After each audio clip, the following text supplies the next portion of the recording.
Welcome, one and all, to Division 2 of Rush Racing North America and Europe. We are currently waiting for the drivers to finalize their setups, but it is a 100% distance race here in Belgium.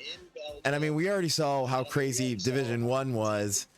I don't know how crazy it's going to be because it's already raining.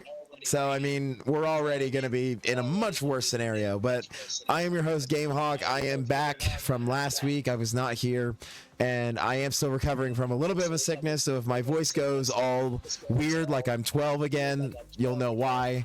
But with me is, as always, is Wildcat here to co-commentate for Division 2. How are you doing, Wildcat? Recovering. I'm recovering because that was surely more race than I had bargained for. I was hoping so bad that Div 1 stayed dry because I walked into it with a dry setup, as did my teammate, and we kind of were, I guess you could say, being a bit more on the cautious side and tiptoeing through the corners. But in a straight line, we were both probably easily the fastest cars on track. So I mean, it kind of came down to just trusting in your ability as a driver and not really setup. And so I mean, with this race starting wet out the gate for Div 2, it's going to be quite interesting to see what these drivers do.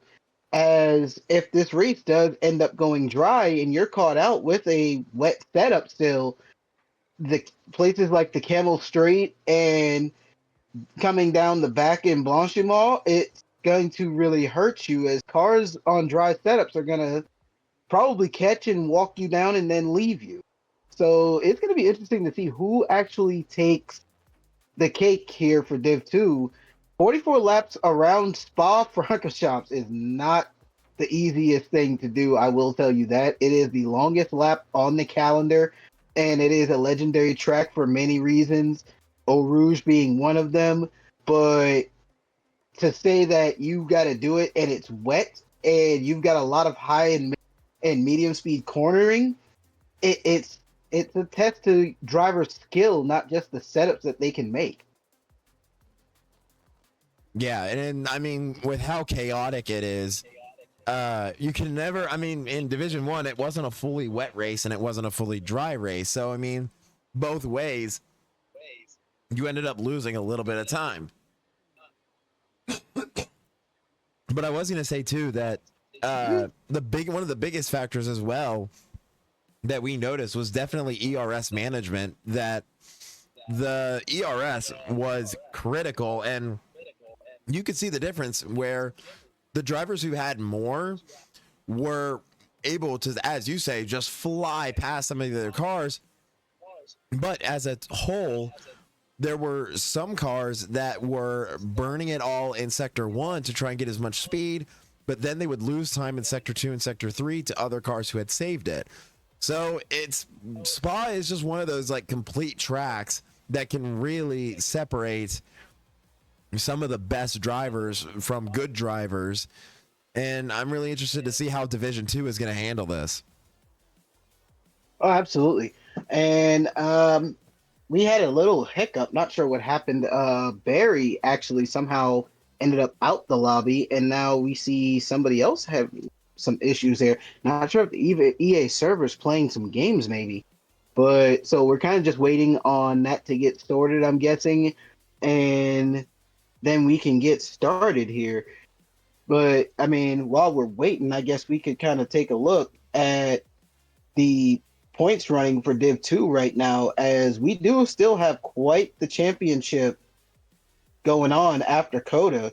With now, the crazy thing is that Div 2, just like with Div 1, it's been quite the title fight. And although Harold actually kind of jumped out with a massive lead, it's been slowly being eked away as Harold leads it still with 158 points to Nishka with 132, followed by Steven Sedgwick with 111. So it's still quite the three-way title fight, and with 3 races remaining, I feel it's still up for grabs for anybody. And one of those 3 races is also a sprint race. So I mean, I don't, and that extra points on offer right there. So what are your thoughts on this drivers fight in Div 2? I mean, it is really interesting to see the comparison between Division 1 and Division 2 having another three-way battle for the championship. And I think, yeah, just over the course of the season, Steven Sidgwick has gotten better and better and better finishing positions. And then Nishka as well, winning more races. And they've been slowly eating away at Harold's lead. And depending on what happens, we don't fully know what is going to happen every single race.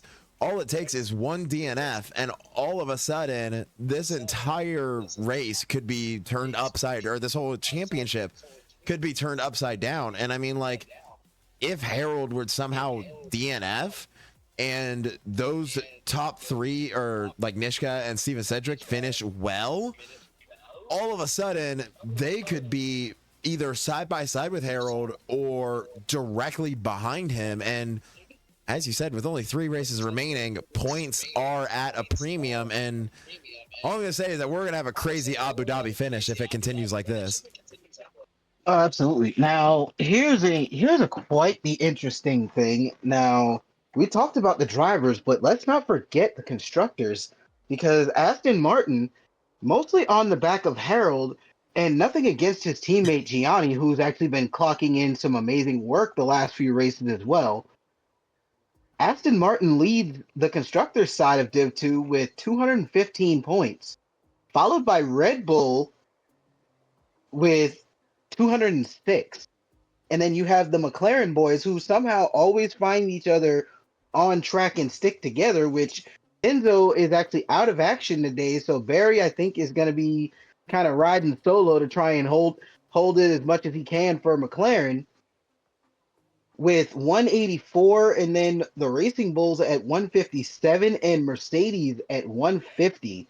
So I mean, currently that's your top 5 teams right now in Div 2, and these guys are kind of showing that anything, again, it's anybody's game. It's still plenty of opportunity to try and seal and get a championship here. So I mean, a lot of people, they mostly focus on that driver's side, but you got some, especially if they're relatively close in pace, they focus more on the constructor fight, because if your teammate is, say, a couple tenths slower than you, but they can stick to you like glue, you can work together and get through the grid and pull off some pretty good results and just keep constantly outscoring every other team on the grid and win a championship. And it kind of, speaking on it, it kind of reminds me of about 3 seasons ago when I won my first constructors title, ironically, it was in an Aston Martin. And my teammate and myself, we kind of started using what, in as F1 calls it, like Lando Norris said, yo-yo racing. We were pretty much yo-yoing each other every single straight, every single DRS zone. We were switching back and forth to either defend or attack cars ahead, and it brought us both up the grid to win it. And actually, in the final race of the season, we locked out the front row, and I took my first and only win in Rush to date. So that was quite the hectic season, and now we are ticking down and getting started. Gamehawk, over to you. As we actually set up, now the rain has actually passed. So it is now not raining. Actually, never mind. Now it does show that it is raining as the lights turn on. And we are underway here in Belgium, and with suspension and John DT leading the way, a Haas of Elite Dave got a huge leapfrog up, and he's going to leapfrog into the lead. Actually, you can see the difference between dry tires and wet tires. Bruiser up into P2, Gianni P3. You can see the drivers all shaking up and down. The Governor falling down into P12, right beside his teammate of Nishka, down into 13th now, taking another tumble. Wilco in the Ferrari up into P4. You can see some of the drivers going way wide after coming out of a Rouge. And I think this camera angle just shows all the chaos. You can just see all of them just fighting for all the space that they can. But that huge boost from the very start by Dave is going to give him the lead right now. Absolutely. And I mean, that was a fantastic start from Dave, honestly. He seized the moment and decided to take off with it. Mind you, Bruiser is not laying back and letting him just kind of ride off in the sunset here. But these guys did start on the inters as it is still raining. So these guys on medium tires, I'm not exactly sure what they were going for. And then you also have Slushy down in P12 who started on the hard tire.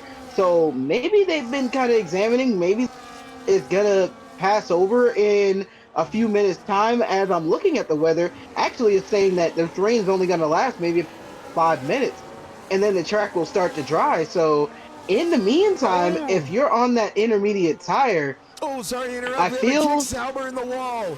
Suspension crashing into the wall in sector 2, and that will bring out a safety car on lap 1. He hit the gravel in sector 2. He almost saved it, but unfortunately he crashed into the wall. He will continue the race, but now he's down in P16. And now you can see all the drivers are going to take advantage of that, and they are all going to go into the pits, maybe to switch and what you were talking about. absolutely. I mean, this would be the perfect time to switch because you got to factor that the safety car will stay out for at least 3 laps. And if you go switch now, get on that medium tire or that hard tire, it gives you the chance to manage and limit the damage done that you would have lost through a normal pit stop window. Yes, you'll be starting a bit farther back, but you also gain kind of in the tire wear department because nobody else is able to push. So you're able to get your tires warmed up.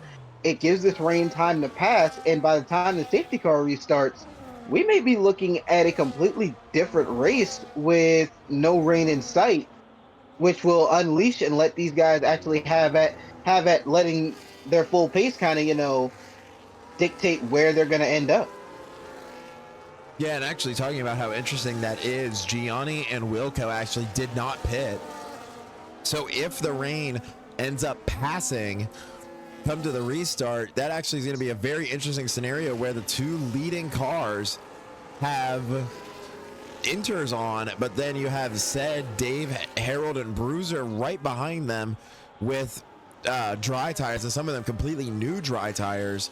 So this is going to be a very interesting restart, and the drivers are getting back together. So more than likely we will restart the race maybe going into lap 4 possibly, but it depends on when they choose a safety car. But yeah, already this is going to be very interesting because we already had an issue with Division 1 where it was a question of when do you pit, when do you switch tires, and there was even debate about switching from, or when to switch from the inters to the wets even. Absolutely. And I mean, as we saw in Div 1, I mean, the in-game engineer kept kind of saying, "Oh, it's time for that wet tire. Teams are switching to it." But I mean, personally, I was kind of feeling it on that inner tire, so I just kind of stayed put. And as that dry line did start to form, the inner was actually the better tire to be on. So if you actually stayed on that tire and just kind of stuck it out and gave it time, you would actually have the grip you needed versus being on that wet tire, which once the dry line is formed, that wet tire is it's pretty much just it's a cannon fodder tire at that point. It's pretty much good for what Oliver Behrman showed us at the Goodwood Festival of Speed last year, and that's making some of arguably the best burnout shows ever seen in an F1 car. But these two staying out on the inner tire right now, it kind of creates a situation where, honestly, Gianni, if you look, Gianni's in first, which could actually play into the hands and help his teammate Harold out, who is the championship leader.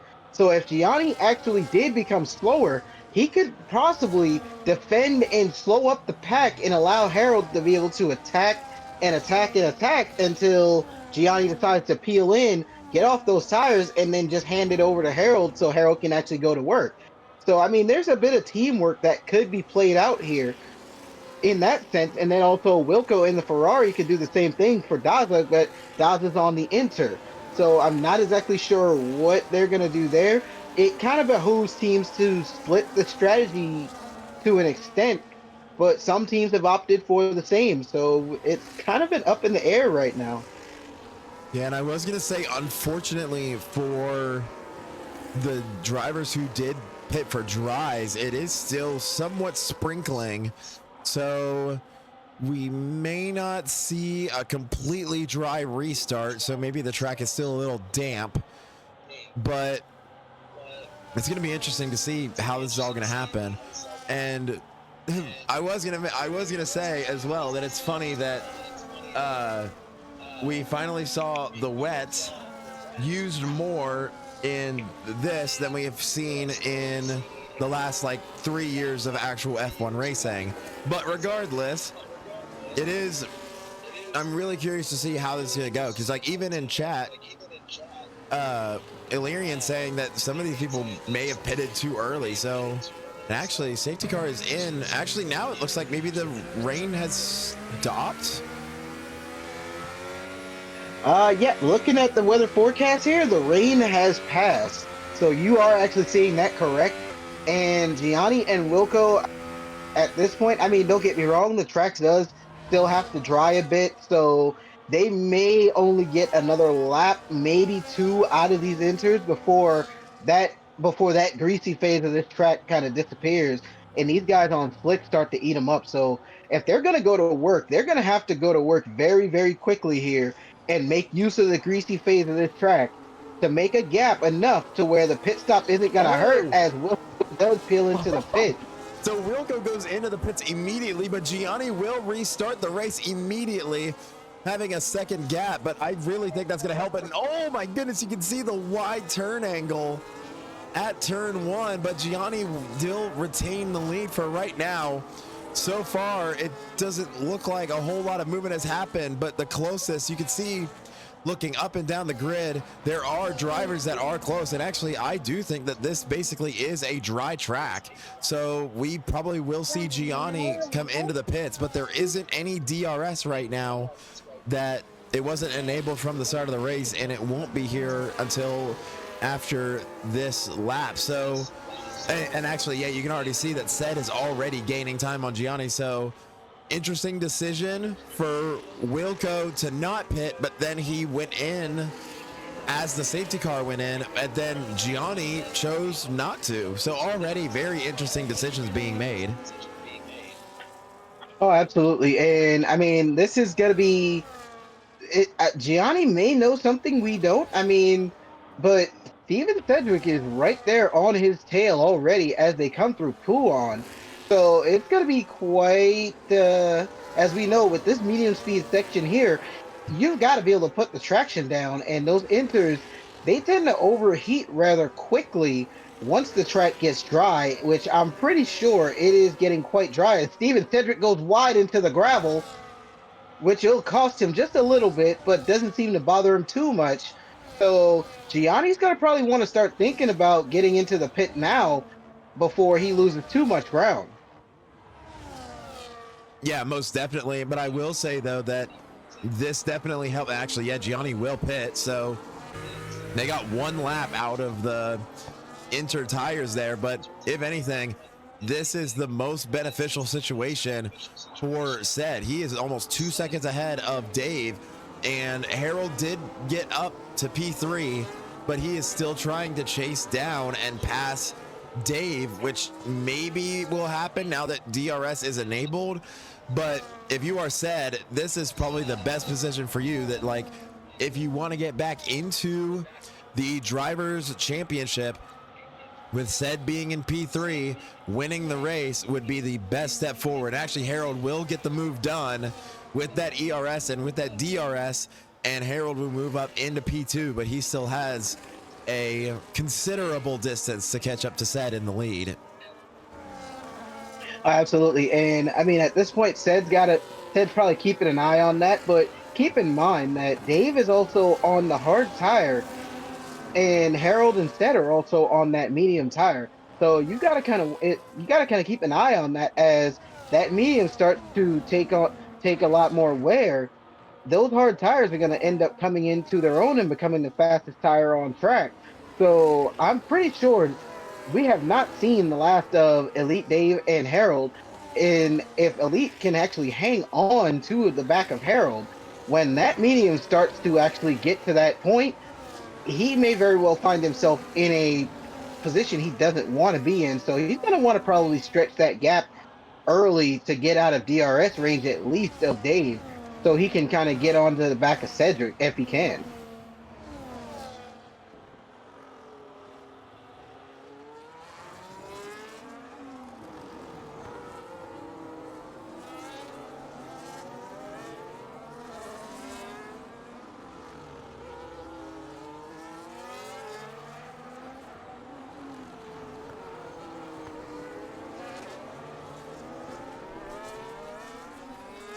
GameHawk, double check, make sure you're not muted. Apologies. Thank you for letting me know that I was muted. I apologize for that. I have two different places that I can mute, so that is where it can get weird. But I was saying that you can see the gap that he's pulled, and that he's shown that throughout the year that he's done really well in terms of raw pace, but it's been over the course of the whole race where sometimes things can go downhill and where wins were basically taken out of his grasp. So it'll be interesting to see how well things will go here in this 100% distance race. And speaking about that, notably, Zagovner and Nishka up into P5 and P6. Nishka is also in second place trying to chase down Harold. So, I mean, all three of our championship drivers are in the top 10, and it will be interesting to see as the race progresses if this raw pace will continue, or maybe some of these drivers will begin to maybe start to show up a little bit more. Absolutely. And I mean, I feel like they will, and I mean, from the looks of it, Nitschke's actually hugging close to his teammate, the governor, pretty well. And both of them on that medium tire as well, right behind Elite Dave and Bruiser, who actually has gotten through on Dave now. But so they're gonna want to probably try and get that done early to try and minimize.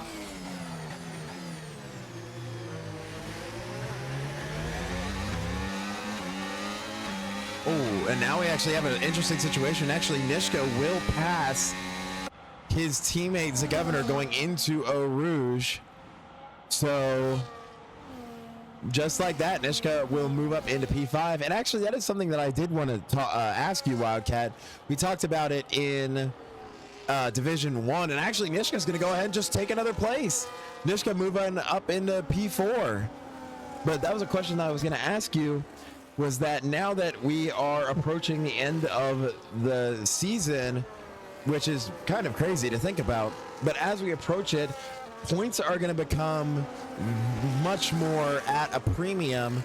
How much pressure is that going to put on these drivers, knowing that every individual position means basically a greater chance at the championship?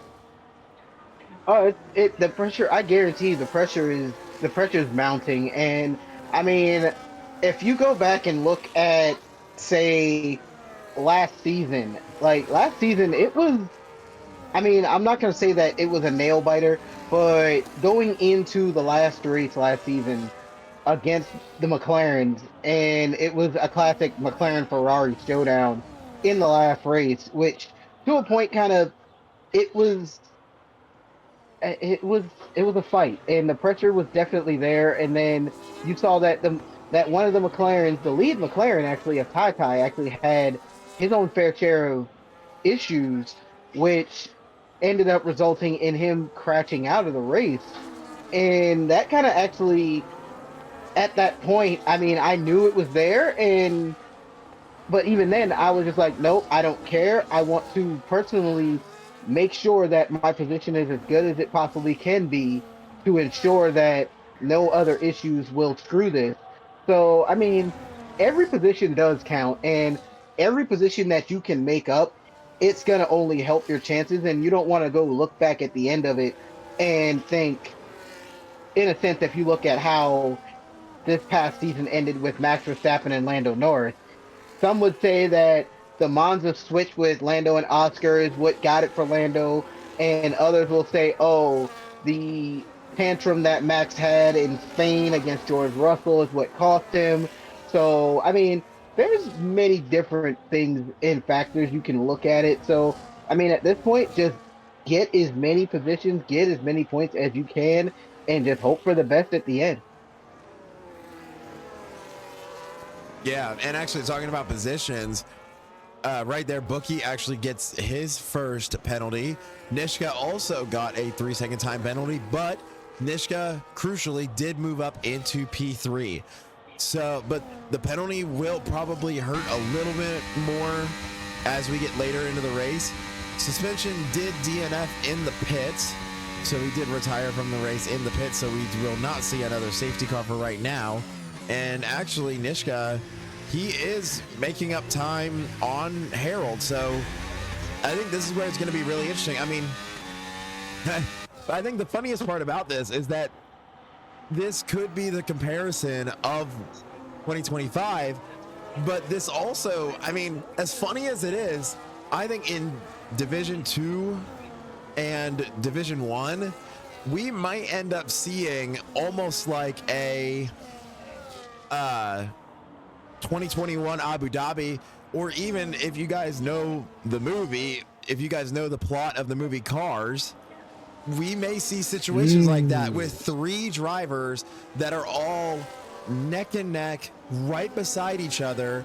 And I can imagine that they are going to be very aggressive against each other. And I think that's going to be one thing that's going to be very interesting to see as we go into these, as we see the rest of this race and we see the next 3 races after this, how aggressive Nishka, Harold, and Sed are going to be with each other. Because I can't imagine that they are going to want to be, they want to be, obviously they don't want to crash someone on purpose, but I can't imagine that they're just going to give them room. They're going to make them fight for every inch.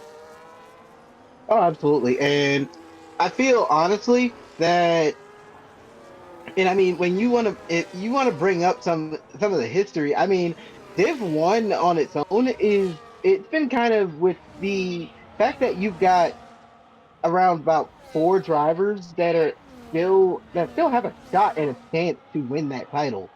It's kind of reminiscent of 2010, and we know how 2010 played out. Sebastian Vettel won his maiden championship, and he was third in the championship at the time, I do, if I remember correctly. So, I mean, at this point, Nishka, he's got work to do, but by catching up to Harold and then getting ahead of Harold, but he's also have that 3-second time penalty that he's got to be able to get the gap on Harold. So he's got to be able to get past Harold, but also be able to try and force a mistake somewhere to get that extra time he needs. But again, they're also on that medium tire, as we know. That medium, this race could easily be a one-stop between the medium and the hard tire. But that medium, if you stay in dirty air or are battling, that medium is not going to last as long as you would like it to. So he's got to also be thinking about the tire management perspective of once he gets into a certain distance of Harold, that dirty air will start to affect his tires. Yeah, and it will be interesting to see how that is going to go. And actually, I feel like we should explain that in a 100% distance race, we actually don't see the same amount of tire wear. There is a caution. I do believe, yes, it is cleared up, so we will not see a safety car. But we should explain to those watching, if you guys aren't aware, that there are different levels of tire wear depending on the length of the race that you run. And in 100% race, it is going to be very interesting to see how long these tires are going to go. Absolutely. And I mean, just based on looking at previous data, which would basically be mine, the hard tire actually when could actually, in theory, take you 36 laps into this race, as we did see what was that last 2 seasons ago in F1 where managed to keep those hard tires good for almost the entirety of the Belgian Grand Prix, only to be bit in the butt because of plank wear. Because with that amount of tire wear, your tires tend to rub off and the car gets closer to the ground. So your plank is going to be running closer to the ground, which means a lot more. So these mediums, they can get to probably about just over halfway. But again, management is key. If you are aggressive and constantly on the attack or defending or just sitting behind the car too long, that's not going to play well into keeping those tires happy for the entire stint. These guys on the hard tire are actually in a better spot right now than the medium tire guys because they can actually pour it on. Yeah, they could give just a little bit more using the hards. They can just basically the hards can take a little bit more punishment just because of them not wearing as much. But I will say though that crucially, Harold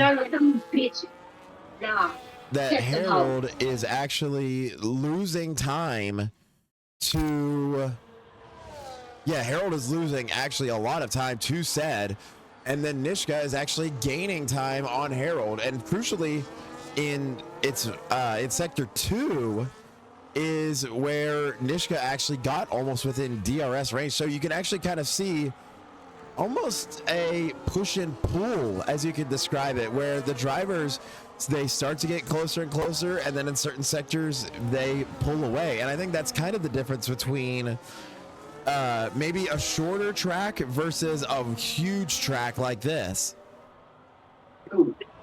Well, looking at the times here, so Harold actually on his last lap clocked a 48.9, whereas Nishka clocked a 48.7.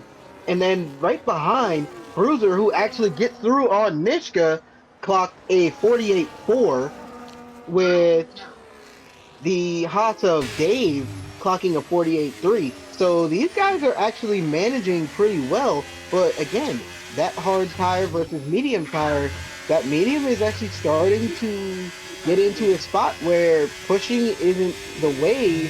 It's more so just kind of manage it and keep the pace as consistent as you can, and then dive into the pits. Maybe maybe go for an undercut, get on that hard tire, and just push like hell the first few laps to kind of get it up to temp, and then try to get those positions back. So at this point, I mean, this can again, he's got his cut out for him, but he's still in the DRS of Bruiser, which is helping him defend from Dave. But he's got to be mindful that he still has that 3 second time penalty to overcome. So Harold is probably breathing a little bit of relief right now, but he's probably going to be wanting to think about when he's going to pit as well, as those hard tires get better and better with every lap. Bruiser's going to get closer and closer. And this is also really good news for Said, because as Bruiser is going to get closer and closer and start fighting against Harold, that's going to really slow down Harold even more. And I mean, you can see Harold is already 6 seconds behind Said. So this is really to Said's benefit, and using his raw pace to get ahead and stay ahead. That's really going to benefit him in the long run of this race, ultimately for the championship. Absolutely. And I mean, Harold found about half a second there. Not exactly sure how, but he found about half a second. So maybe he was just sitting back, kind of managing his tires a bit.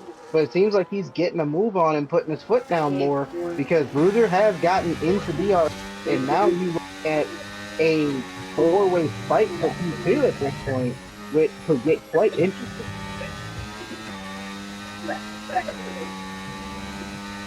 Yeah, and now I will say that it's going to be very interesting to see how this next lap is going to look, especially the fact that, as you said, Nishka is staying within DRS range of Bruiser.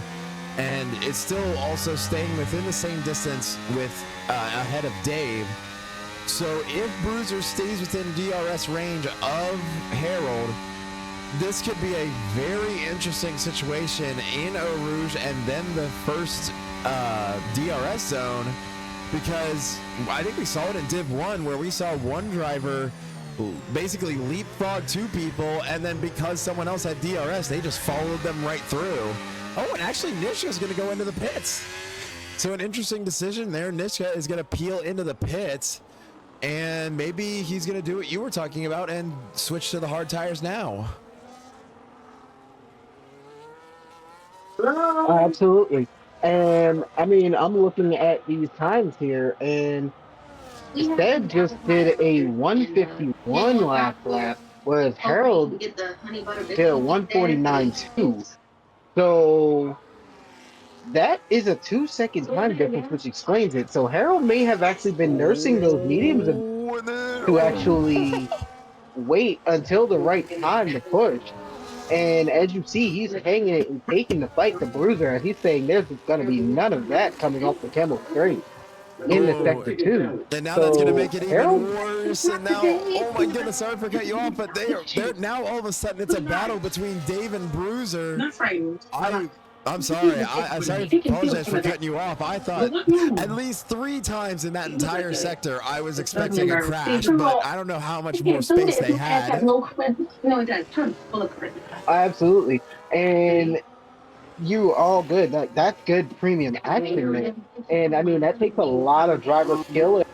That just kind of go too wide in some of these corners as fast as they are. And it's wide as these cars are.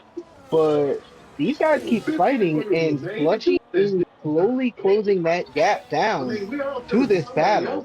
So it's going to be quite a get Slushy into this, and he closes up.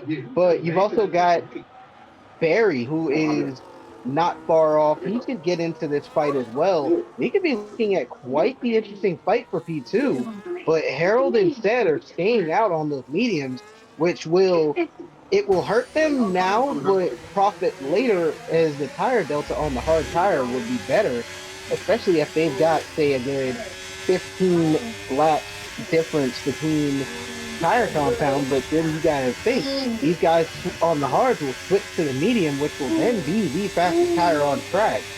And they will be looking to be heavily aggressive and on the move all the way to the checkered flag.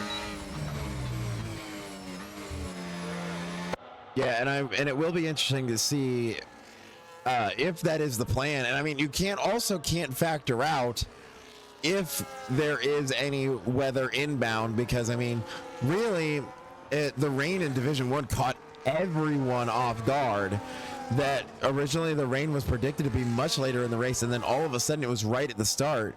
So I mean, you can't even factor out the rain, and even in that case, that would benefit you more to be on the hards, because if the rain would return, that would mean that you spent more time out on the hards, and then you could pit for inters if needed.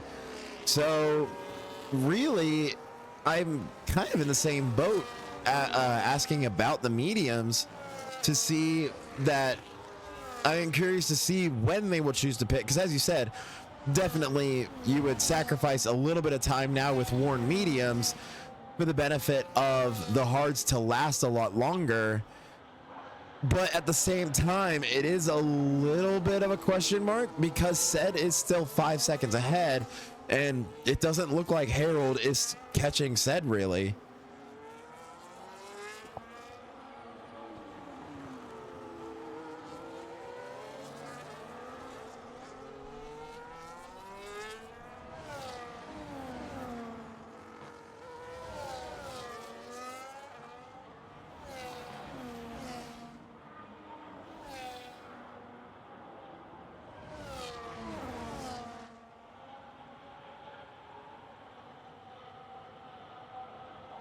I mean, I don't know if you are possibly muted, Wildcat, or not. Slow down.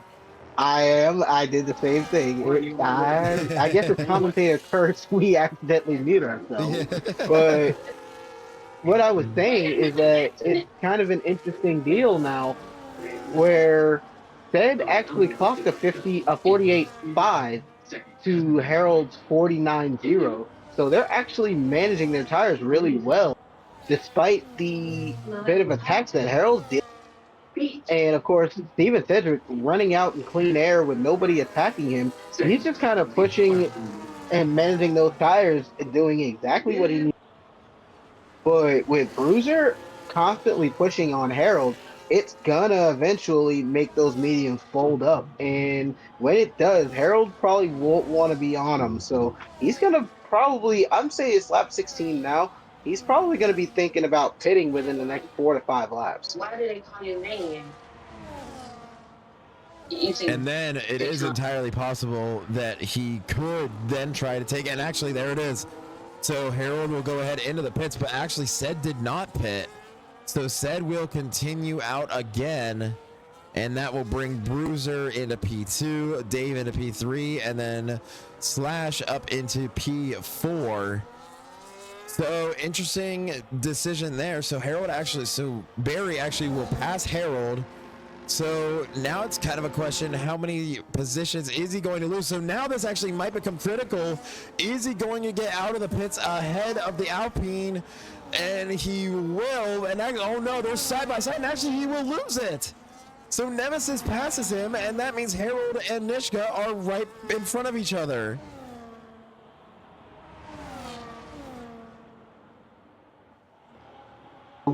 Now that is going to be quite the interesting development to see how that plays out. But and I will say, and is a pet to Nemesis, who it can be quite the fierce racer when he is absolutely on his game. So that might not do a help as Niska does get through. But again, Niska got that time penalty. But seeing that Harold fell back, they probably got Niska jumping a little bit sigh of joy. And we know Niska already picked. Harold has not. So this is going to be quite the interesting thing to see now. Yeah, it is going to be very interesting to see, because I mean, like, between 3-lap old hard tires and 0-lap hard old tires, there's not that much of a significant difference between those two, and it's very interesting to see as this race continues. And I will say though, even though that Ced has done very well to have the raw pace to be ahead, he is losing significant time now, and he did not pit.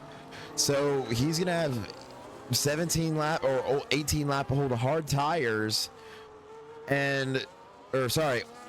medium old tires, and that's gonna be really, I think I can imagine Ced is probably gonna get the overcut that he's trying to use as much as he possibly can of the mediums, but he kind of has to be careful, because we talked about it in Division 1, because of how long this track is.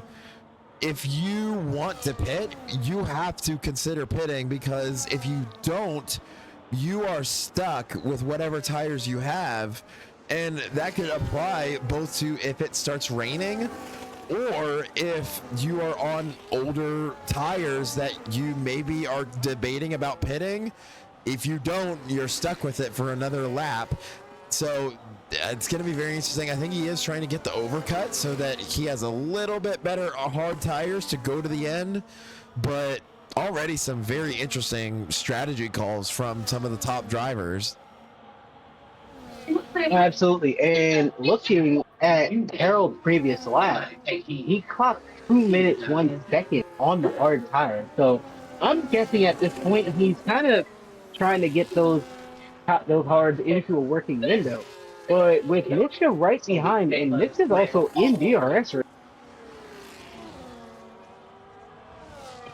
and being on cold, hard tires, especially the C1 tire, which is the hardest in the range, that can kind of hurt and feel like you're on ice skates. So Harold's got to figure out something, or Nitschke's going to swallow him up and then be riding off with a net P2.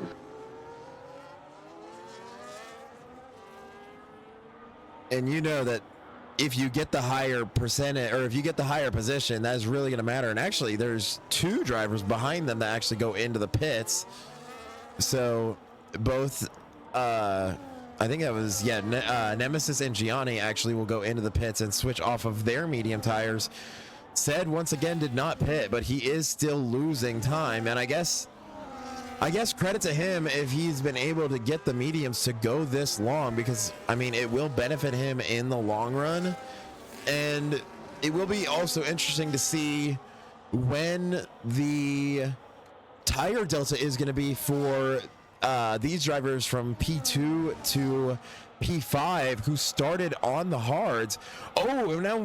Oh, okay, they will retire in the pit. Sorry, I thought something happened on track, but Wilco in the Ferrari will retire in the pit, so that'll be our second retirement, but it won't trigger a safety car.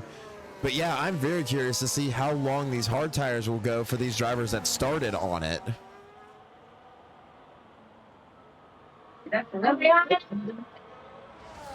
Like I said, these hard tires, they can get these drivers to about 36 laps. So that tire wear is manageable. And I mean, you figure they've only got, say, 16, 17 laps on them. They're going to be able to actually take these tires twice the distance before they need to pit. So, and I'm pretty sure Steven Kedrick was probably looking at that and figuring, you know what, these mediums don't feel that good anymore. Let me go ahead and minimize what I'm losing, get on the hard tires, get it fired up, and try to manage staying out in front. So now the big question is he going to be able to get out of the pits? And crucially, he will get out ahead of not only Bookie, but of Harold and Nishka. That, honestly, even though it's only lap 20, that quite possibly could have been the race right there.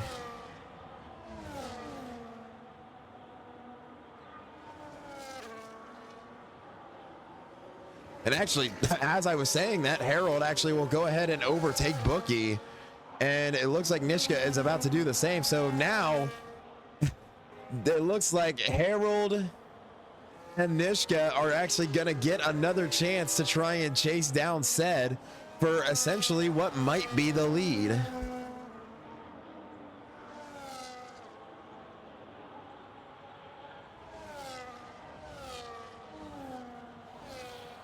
And you might be muted again, Wildcat, just in case you are talking. Taking care of a small situation. I'll be right back in 2 seconds.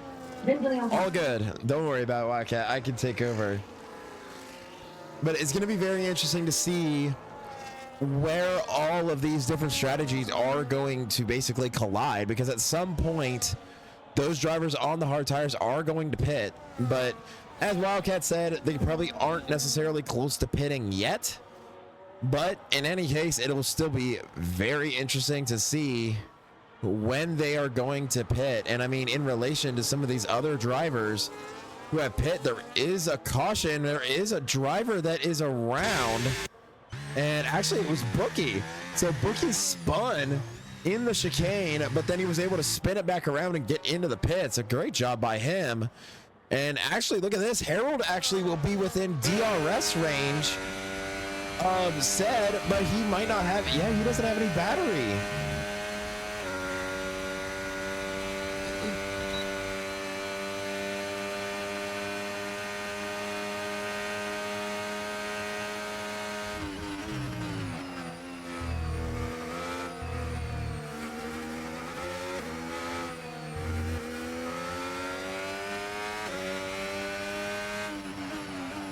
Yeah, and I mean, that was something that we had talked about at the very beginning of the race, talking about how with this track in particular, you really did have to think about how you manage your ERS, because if you blow it all in the first sector, you're not going to have any in sector 2 and sector 3, thereby losing time. So you have to be really conscious about where and how you use the battery and harvest energy for the battery. And I think that right now is probably the best thing that's going on for Zed. I mean, he has over 50% battery. Harold barely has a quarter. And then Nishka also has half battery, even though he is 2 seconds behind Harold, and he is trying to catch up. And that's the thing for Harold. He catches up, but unfortunately, even though he catches up slightly, it ends up not mattering because he doesn't have the battery to overtake then. Alright, and I am back, and I was still following along with this interesting battle going on here, Cedric, between Steven and Harold, and then of course you got Niska who's falling about 2.5 seconds behind the two, but Harold, again, he's struggling to get around exactly because of that battery issue, so he's got to figure out where he can harvest and pull some energy back into that battery, and honestly, in my personal opinion, just my personal from the driving standpoint, I found it pretty easy through the race, especially in Div 1 where I was actually pulling and not using any battery deployment at all through the opening parts of Sector 2, and then through the hairpin at Sector 2, and then switched it back on for crew. Then again, I turned again for the high speed left right coming out of Sector 2, so to harvest up a little bit more, so that way dump half of what I had, and then still have plenty left for when I came back to the Camel Straight again off of Rouge. So I mean,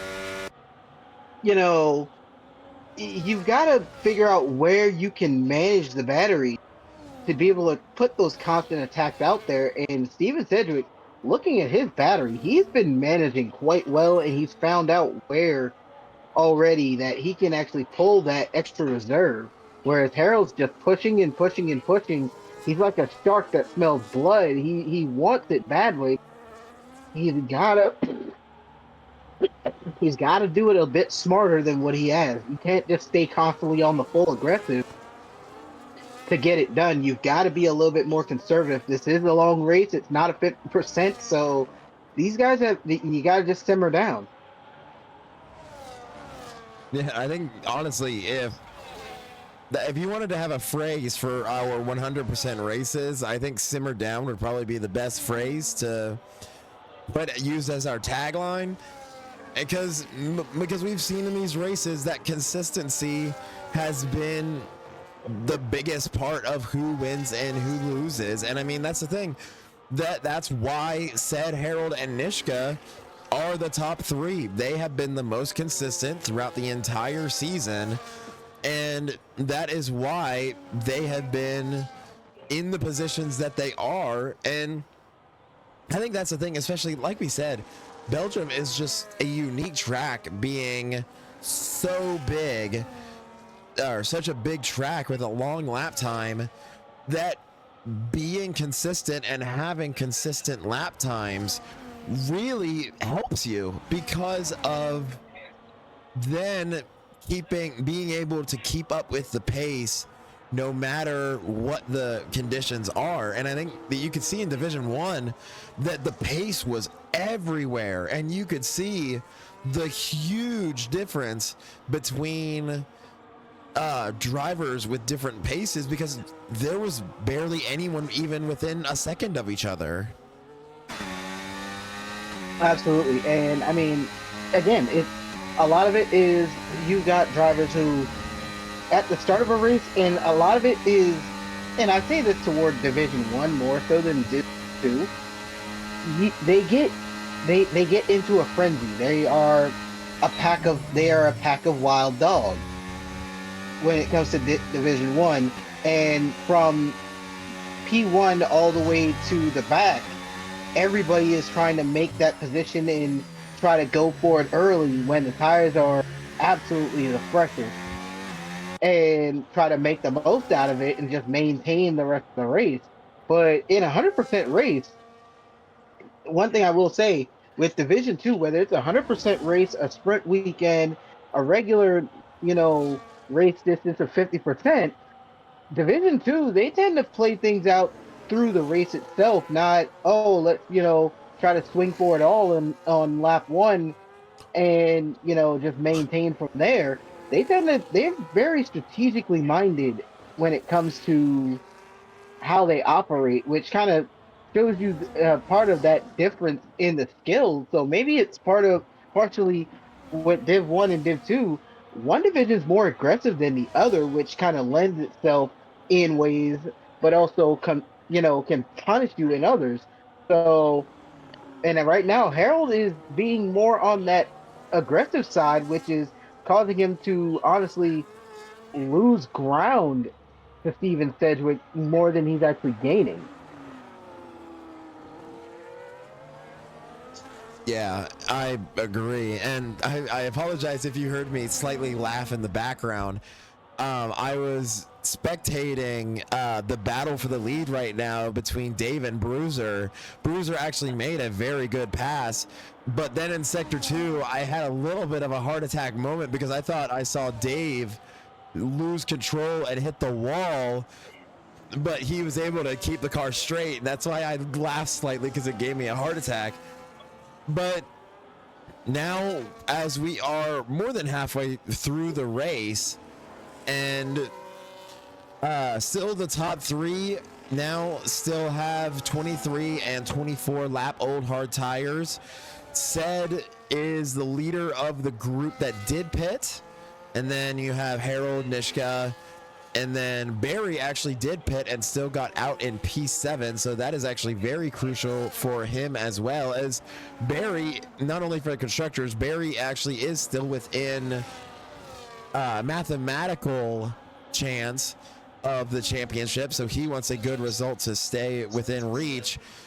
But so far, this has still been a very interesting race. I can imagine that this may get more chaotic when these three drivers pit, because of just the difference in pit stops. But I mean, yeah, I mean, we talked about it earlier, just talking about how points are now at a premium, and it almost feels like any little decision could end up winning or losing you the race. And I think that's actually, it makes the races more exciting. And even in Division 1, you saw the huge differences in pace like we were talking about.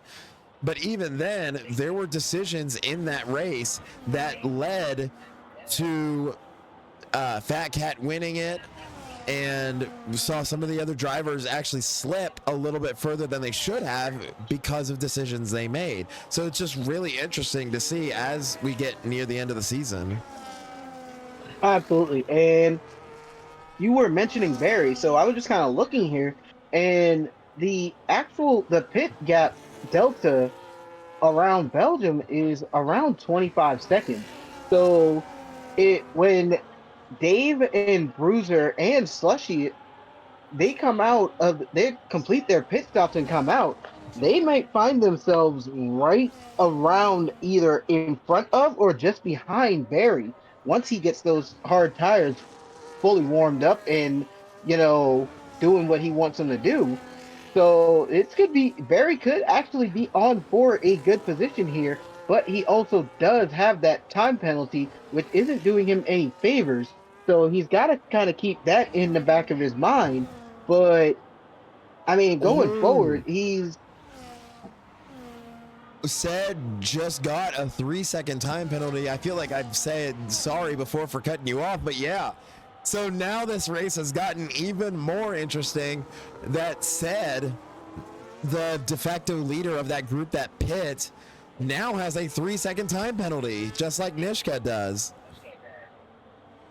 absolutely, and that actually does not bode well for his campaign. However, Harold, and that in that moment, Harold is probably going to want to try and get on it and just put in the most consistent laps that he can to the checkered flag and stay within that 3 seconds, because this could easily blow the entire title fight wide open, given that Steven Sedgwick is the net race leader right now once the three drivers ahead have actually completed their pit stops. But with Harold sitting within that window, Harold could easily nab the race win, and that's 25 points more. And with Steven Cedric being in third place in this title fight, that could quite easily take Barry out of the running to win this driver's title and also extend Harold's chances at winning this at season end. Yeah, and I think at this point, it kind of rests on what Harold can do. Because actually, even with the 3-second time penalty, actually, Ced still has a big enough gap to where the penalty would be useless, that Harold actually wouldn't pass him. So it's going to be interesting to see going to the end of the race how much, I mean, probably right now, Harold is probably under the most pressure, because realistically, if Ced wins, and even if Nishka is second or third, that's really going to improve Ced's position in the championship. And I think that eventually, even if we only have 3 races, all the pressure is going to be on Harold to continue to deliver. And I mean, we have just about over or less than halfway to go here in this race, but yeah, I really think that all the pressure is going to be on Harold to continue to deliver. Absolutely. And I mean, Harold, I mean, I'm pretty sure he's in some respect feeling the pressure. I mean, we haven't had him in for an interview all season, but he's always struck me as that driver who stays calm, cool, and collected, even when he's got, you know, some heavy hitting drivers breathing down his neck. So, I mean, at this point, I mean, he's been holding that championship lead all season. And for him to, I guess, in a sense, have a quote unquote mystery Oscar Piastri, dilemma where he just has a sudden drop off in performance would be a bit curious as to how that happened, but he's been keeping a pretty clean race so far. Hasn't had any warnings for track limits or anything. So, I mean, at this point, all he has to do at this point is just keep his nose clean, keep within that gap, and he could be possibly putting one hand on that title trophy when we leave Belgium today. And getting that one hand is really the start to try and secure it. And I mean, it would be very interesting because this is the inaugural season for Division 2, that we've never had a Division 2 here in North America EU. We talk about Division 1 that Meraki Dawn is trying to repeat. So even then, there's history there. There's a little bit of history where the current champion is trying to repeat and keep his crown. Here in Division 2, we're trying to see who is going to be the first ever champion for the Division 2. So I can imagine that even getting one hand on that trophy to try and do anything to help secure your spot, that is going to be monumental for whatever driver is going to do it. And I agree. I think that it should be Harold if he continues to do well. And I think that even if we leave Belgium, if he ends up winning, or even after next race, if Harold wins the next race. So, I mean, it's going to be very interesting to see down to the wire. But I do agree with you that Belgium is probably the biggest step to try and secure the win and secure the trophy. Absolutely. And looking at the situation currently, Steven Sedgwick has actually gained quite a bit of time to Slushy and the two leaders out front. So he's not messing around, but Harold is actually staying within that window. It's like you get a penalty and you're out in front of him. He understands the assignment. He doesn't bother attacking and being unnecessarily aggressive anymore. He's just staying in the window to where he's just enough of a nuisance to where he's gonna make you regret getting that penalty as Elite Dave and Bruiser dive into the pits and Slushy stays out. They said they've had enough of those tires. As Elite Dave goes on to the medium tire, Bruiser, however, getting gutsy with the soft tire compound. I'm not exactly sure what he was going with that one, but he's probably looking to be a real new to Dave with 14 laps remaining in this race. Those soft tires are going to probably begin to after 10 laps, so he's going to have to be on it quite the brilliant drive to get to the end without losing too much. Yeah, he's gonna have to really, because I mean, even in a 100% distance race, the softs still burn up very quickly, and Bruiser actually will get his first 3-second time penalty for track limits violations. But even then, surprisingly, Slash did not pit. So Slash is the last one of that group that did not pit, and actually said is slowly closing in on him. So with just about over maybe 14 laps left here in the race, this is actually really gonna help Said, because if Said is gonna slowly start to catch up, if he ends up passing him and Slash doesn't pit after this, he's gonna become a roadblock against Harold, and that's really gonna hurt Harold more than it will hurt Said. And actually, there you go, you won't see it, as Slash will head into the pits and Said will take the lead. So that means that Harold will move up into P2, Dave into P3. So, and actually I will say, I think the most surprising thing is that we haven't seen Nishka really make any moves. I mean, we haven't really seen him make any moves since he pitted, and I think right now he's kind of the biggest loser so far in this race. Absolutely, and I mean, honestly, I think that the way this race started in the wet, I mean, as we kind of saw, if you kind of go back early in the season to China, we saw the Red Bull pair both were leading the entire field through qualifying. And then the rain came and it just kind of left them out in no man's land. So, I mean, it could just be a testament to that and something for him to work on. Maybe it's just the wet weather kind of caught him out, so he wasn't prepared. And that might have actually hindered the his progress early on in this race that he normally would probably be able to make in the condition given the conditions. So I mean, at this point, I mean it's damage limitation. I mean he's got P7, he's got Barry ahead of him.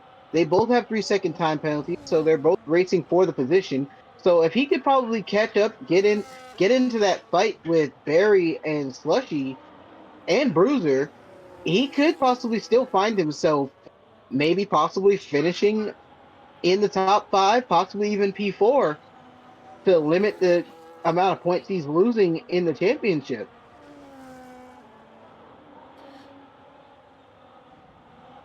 Yeah, and actually, oh, Said will actually go ahead and set the fastest lap there. And actually, I don't know if you saw this, but Dave actually is out ahead of Harold now.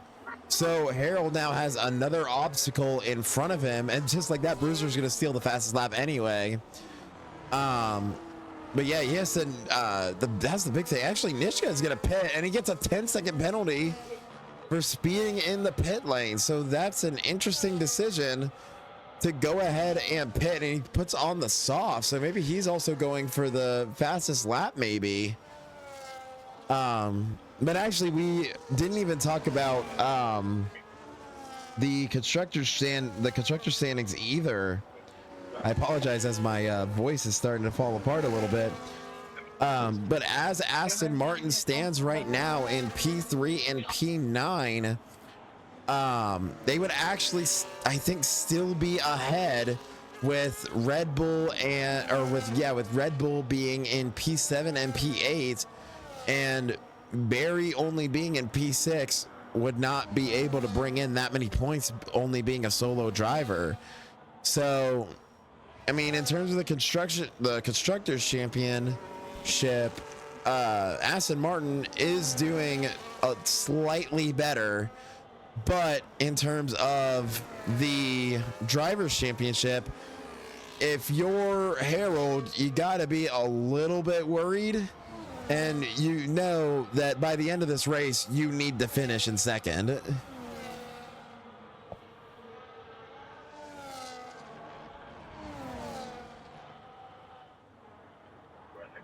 Oh, there we go.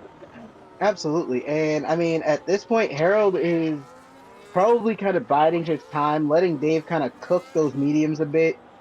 And as we know, the medium tire, it's the C3 medium at that. So, I mean, you're talking 2 steps softer compound than that C1 hard tire. So, where that C1 can go on and on for days, that medium coming out the pit is it's like strapping on a soft tire, honestly. So I mean, there's really no surprise that Dave, didn't take long to get on the business and show Harold the door. But Harold has to remember that with Steven Cedric having that time penalty, he can still possibly come out of this ahead if he gets it back into that 3 second window, as we see Dave has just now entered that 3 second window and is looking to run Steven Cedric down to the end. So we could be looking at a battle for the lead position wise, not just based on the penalty before the end of this race.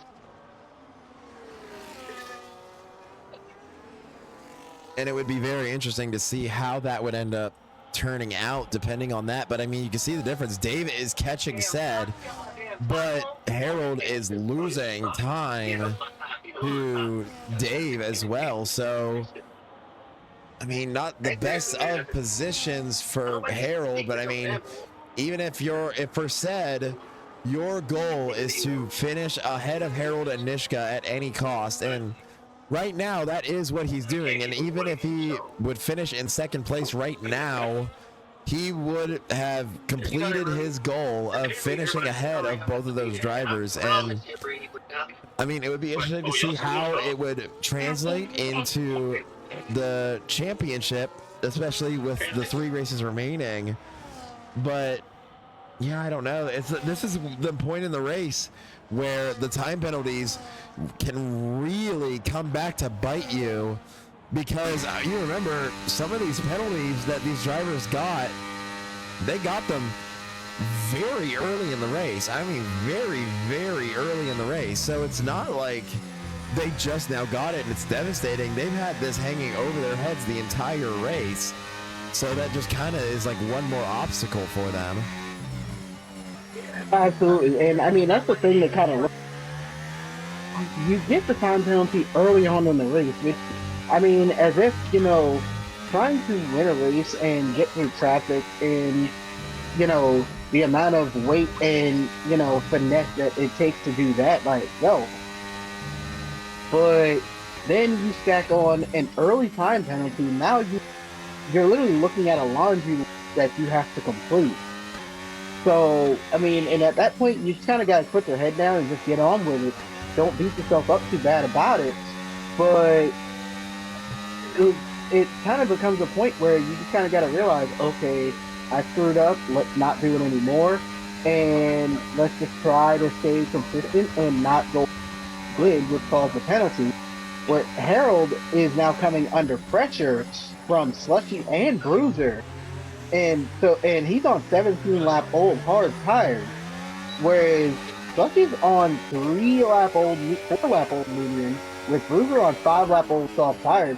These two in DRS range are tight on Harold's heels and are not looking to sit about and wait. They're looking to kick the front door open and put Harold behind them.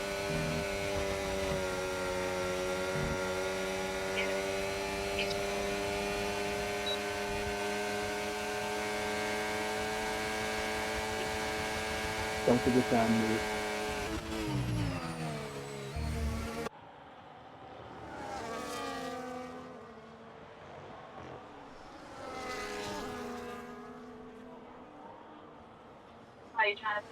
And just like that, Slush does get the move done on Harold, going into sector 2 off the camel straight. I apologize. Now, I did witness that. Oh, I apologize. I was muted as Slash hit the gravel, but he was able to stay there on track. And I was gonna say that if Bruiser is gonna be able to get the move done and pass Harold, then that's just going to make Harold's situation even worse in terms of points. Actually, Harold is already out of DRS range away from Slash. So that's really a really bad situation that he's in now.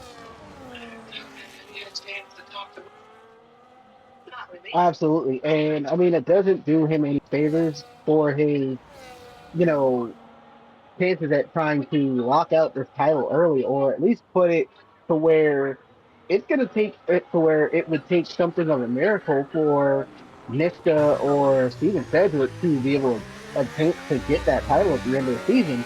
But right now, Dave is putting quite the pressure on Steven Sedgwick, so he's making full use of that medium as he has closed the gap now.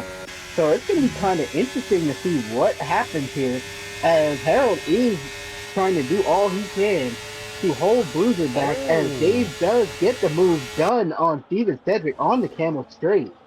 So now it's going to be, it's kind of a game on here with some of these drivers. They're getting quite, they're getting quite aggressive and quite frost and quite, cold blooded now as we get to the later stages of this race and the season itself. So, as we know, the final three races is a triple header to end out the season, going from Singapore to Monza to Abu Dhabi. So it's going to be kind of interesting. It's going to be pretty interesting to end this season with the title fight that we have that's been brewing in Division Two and Division One. And I was also going to say, it just keeps getting worse. Harold actually lost the position to Bruiser and is already out of DRS range. I can imagine that Harold may be able to claim the position back if the softs start to wear, but that is really going to hurt it. Because, I mean, even if with Ced losing the lead, with Harold falling down into P5, that points differential is massive, and that is still a huge favor in Ced's corner. And actually, with Harold in P5 and Nishka in P7, that puts them closer together, and that gives more of the advantage to Ced to improve. As I mean, Ced is in third place currently, and he's probably the one who needs it the most. So I mean, right now Ced is in the best position out of the three top drivers. Absolutely.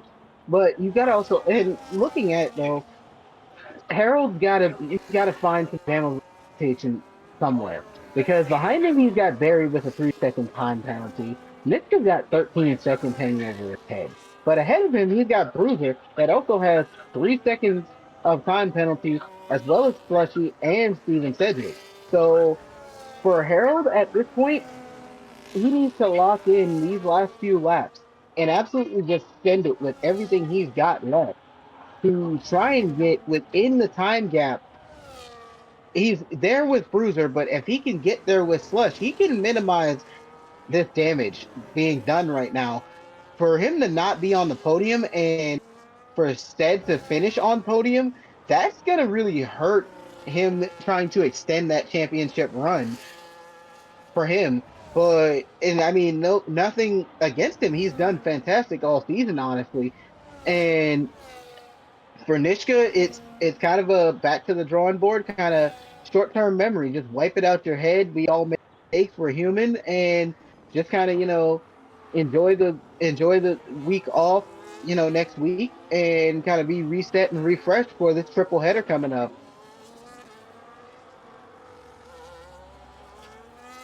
Yeah, and it will be very interesting. I mean, you talked about it earlier. It'll be very interesting to see how that triple header will go. And I can imagine that the drivers honestly may practice for those three races. And I can imagine, I mean, especially with Singapore, that honestly Singapore might be one of the most technically difficult tracks besides Monza. And especially for like a Div1, that is notoriously bad for those who race on controllers. So it's gonna be very interesting to see. I'm gonna be honest, I can imagine that these drivers will practice, and I can imagine they will use that extra week to practice. I will say too that I am unfortunately going to miss the Monza race. That is going to probably be the saddest part, because I want to watch these great drivers go around Monza. But unfortunately, that day I'm graduating from college, so I cannot be there. But I mean, Wildcat, I'm right there with you. That I am like super excited to see where this will go.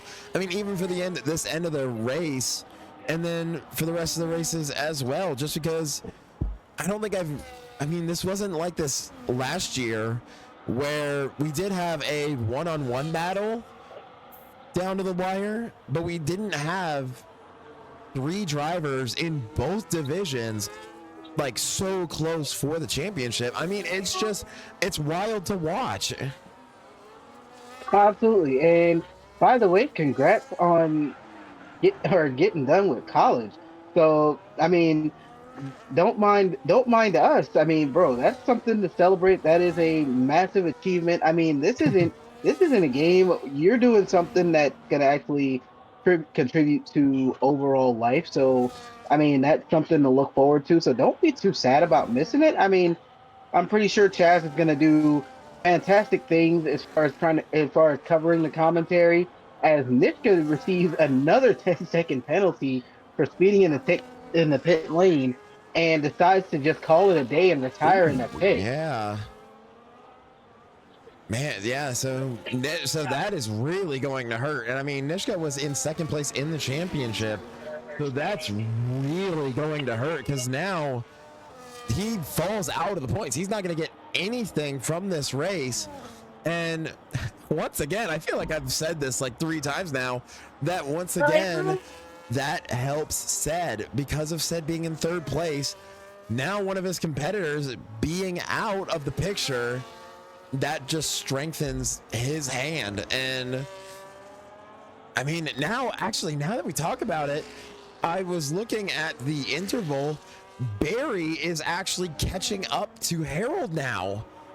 That Harold is actually losing time to Barry. So now, even if I believe that Barry has 3 seconds, he might not have enough time to overcome that. But if he still loses that, I mean, that's not helpful at all, really. Absolutely. And I mean, at this point, it's possibly that it is quite possible. I feel like Harold may have gambled, and because this seems a little bit uncharacteristic of Harold, he may have gambled and went with a wet setup. So he may be running higher downforce because he's having to burn the battery down to nothing on straight, but having nothing left to push by the time he gets close to the cars ahead, which is killing his chances at being able to overtake and make progress, which is unusual from what we've seen out of Harold all season. So it is quite possible he might have gotten stuck in the wet setup, and whereas drivers like Dave and Steven Cedric and Slushy, they probably went with the dry option, assessing that the weather wasn't gonna last. So I mean, at this point, again, it just comes down to you just kind of got to get your head down, be happy, and cross the line with no penalties. You know, you've had a good clean race, and just kind of reset, refresh, get ready for the last 3 rounds, and try to bring it home.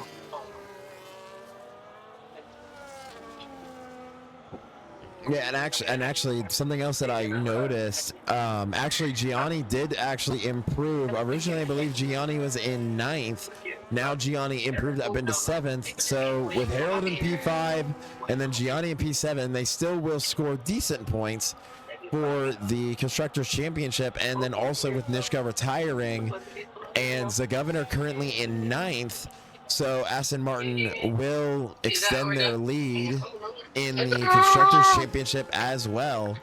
And yeah, now actually Barry is now just outside of DRS range. And I mean, it's going to be so interesting to see how these next 3 races are going to play out, because we very much could just see Abu Dhabi being a 3-way just sprint to the finish because of all the points happening. And especially in the other races, we have no idea if anyone is going to retire. I mean, look at this race with Nishka retiring. That significantly hurts his chances of winning the championship. And you never know if maybe in the next race, if said retires somehow, then that could throw everything out of out of sorts, or Harold, and vice versa, or like anything else like that. So I mean, it just really feels like the next 3 races are going to be very critical tipping points for our drivers to really see who's going to be the most dominant. And I think we were talking about it earlier that we saw some of the drivers giving no quarter. I can really imagine that it's only going to get worse, as I can imagine that as we get to the end of the season, that the drivers are just going to be more and more and more aggressive, and we could even see that lead to crashes.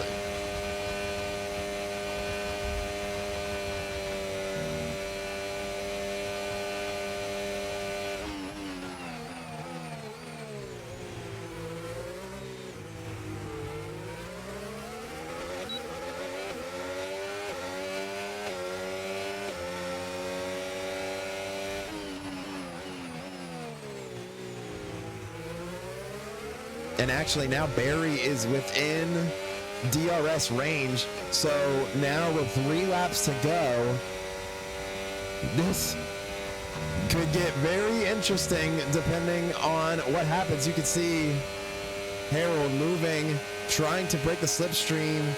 Barry with battery and DRS. Is he going to make the move? He thought about it, but he doesn't. So he will remain right behind Harold. And in terms of battery, Barry does have more battery, so that will serve him better. But with time running out, really at this point, I think Harold is just trying to get to the finish.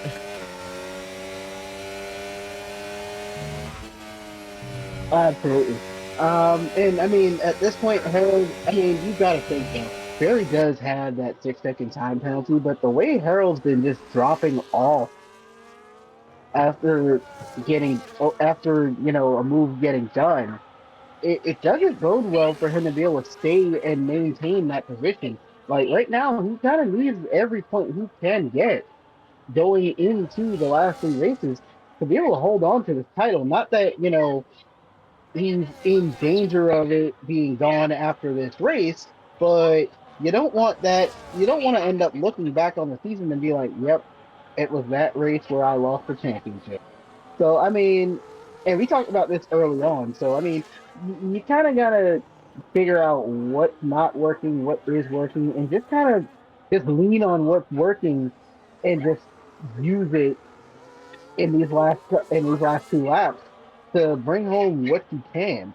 And at this point, I think he's probably just trying to hold Barry off possible so he doesn't lose and fall out of that 6-second gap that he needs to be able to pretty much bring home P5. But if I had to give a driver of the day, I'm gonna pick Diddy because he started off very cleanly. He shot out to the front like somebody shot him out of a cannon. He drove honestly flawless the entire race, and then strategy on top of he never touched. He touched the intermediate tire for 1 lap, and then came in on that safety car, put on the hard tire, and used it to full effect for 28 laps, and then threw on that medium and just started banging in qualifying laps as Barry goes wide in the Puan chasing Harold. So Harold's got to kind of take some of these notes and cues and notice, okay, he's losing a little bit in other areas and being aggressive. Harold's got to be on it. So you tell me, Greenhoff, who was your driver of the day? I actually would say that surprisingly, I actually would give my driver of the day to Dave as well.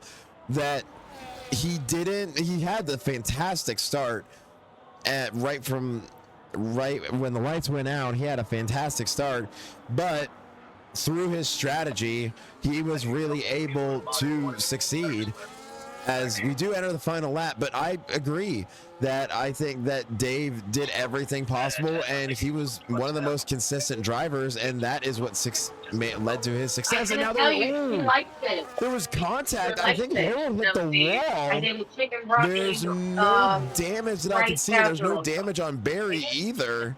That was very strange interaction, but yeah, that was a very strange interaction. And now this might be Barry's last chance to try and pass Harold.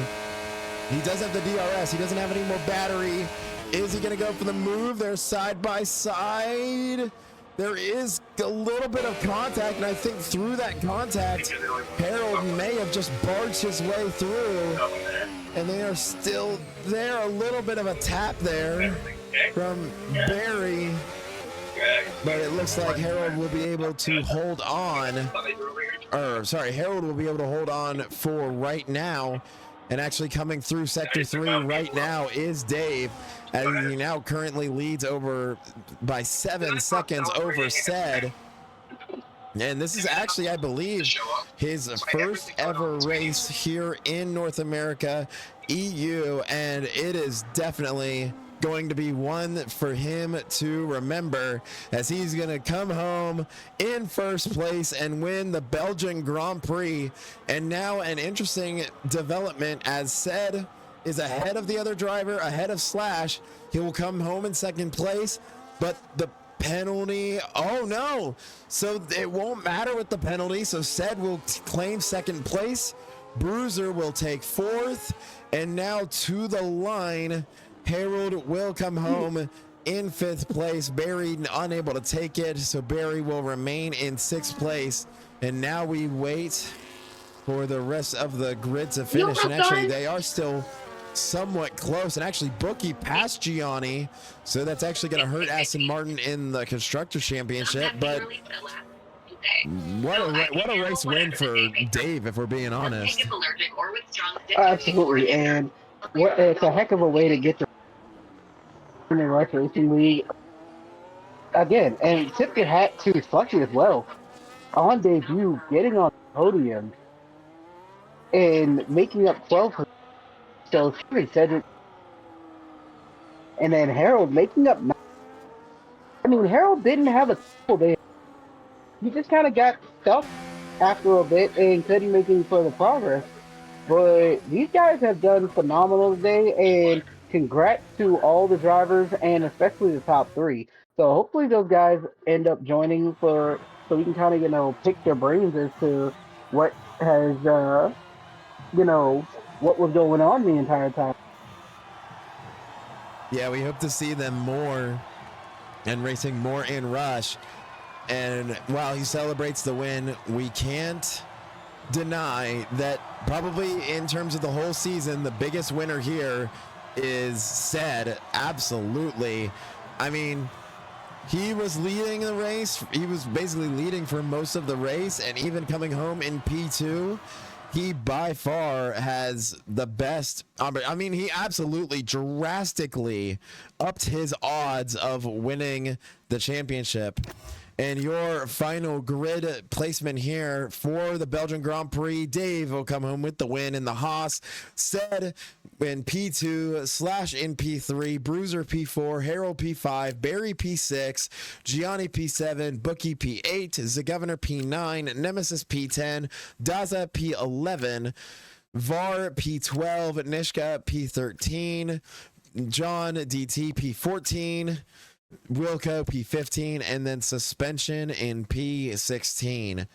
So it will be very interesting to see how all of the points, and we will see whenever the official standings come out. And if you guys do want to see the official standings or be a part of this league, you guys can go ahead and join the Discord here on the channel in the About section. But man, what a race. What a race to see. And it just makes the championship all that much more intriguing. Absolutely. And I mean, I'm trying to get these guys to get in here, but we'll see. But I mean, this has been quite the interesting race. And I mean, this is the first time we have done 200% races in a season. So who knows what's to come? As we know, NAEG is growing steadily by the season. So it can be quite interesting to see where things go, but it's looking at it, we've got quite the group of drivers who are ballsy and they aren't afraid to take risks when they need to. But and shout out to Harold who and Barry for that very amazing and fantastic battle at the end, those last few laps. And Barry actually said his heart went into his mouth, and Harold said he had 2 heart attacks in that moment. So that just kind of shows you just how on edge these guys were, how much they were fighting for it. Yeah, and I mean, that is the biggest thing. I mean, you want to see these drivers like fight tooth and nail, and it makes it really competitive, and that's what you really want to see, is that you want to see competitiveness, and it just makes the league better, and it makes our job more interesting as commentators. And I don't see them joining. Dave in the Discord says that he cannot join, that it's already 1 a.m. for him. We will see if we can get Steven Sedgwick or Slash in here. I don't know if they will join. We can give them a couple minutes to join, but if not, we can go ahead and wrap it up. But I mean, both for Division 1 and for Division 2, very intriguing races. And I honestly think in both divisions that this was a very pivotal race in terms of the championship. And I think that this really sets up for the end of the season. Oh, absolutely. And it's going to be quite the interesting season. And so, I mean, I'm looking forward to these last 3 races. And I mean, don't get me wrong, I'm not where I want to be in Division 1, but I'm pretty sure today with my finish actually put me into the top 10 as far as points. So I've kind of got my eyes set on where I want to finish this season. So I think I'm going to kind of focus on that and just kind of see how things play out over the last 3 races, as Singapore is it's one of my better tracks and a favorite of mine. And Abu Dhabi's grown on me. And Sector 3, I love Sector 3 around there. So it's going to be interesting to see what everybody does and what last. So, but that's it for me. I guess we night for them, and I guess it's high time we get out of here. And I will see you in 2 weeks, my friend, in Singapore. Yeah, that is very true. 2 weeks in Singapore. It'll be very interesting to see how that race will shake up. It'll be very interesting to see. And especially for those of you that are on controller, where Singapore is notoriously bad for those on controller. But that is going to wrap it up for us here at Rush Racing North America Europe. I am your host, GameHawk, and alongside me for Division 1 was my co-commentator, Chaz, and then here for Division 2 is a co-commentator, Wildcat. We love that their support, and we love that they are able to go with us and commentate. And if you guys are interested in joining to either be interested in commentating or joining the race, you guys can join the Discord linked in the About section of Twitch, or if you go to YouTube, there will be links there for the Rush Racing YouTube as well. And before we go, I will also say a big thank you to our sponsors, Sim Racing Center, SimLab, and Pagnian Simulation Experts. We hope that you guys enjoyed this presentation of Belgium here in North America, Europe season 6. We hope that you guys have a great day, a great night, wherever you guys are in the world. And we hope to see you in 2 weeks for Singapore, and we will see how this championship will come down to the wire. We hope that you guys have a great day, great night, wherever you guys are, and we will see you in 2 weeks.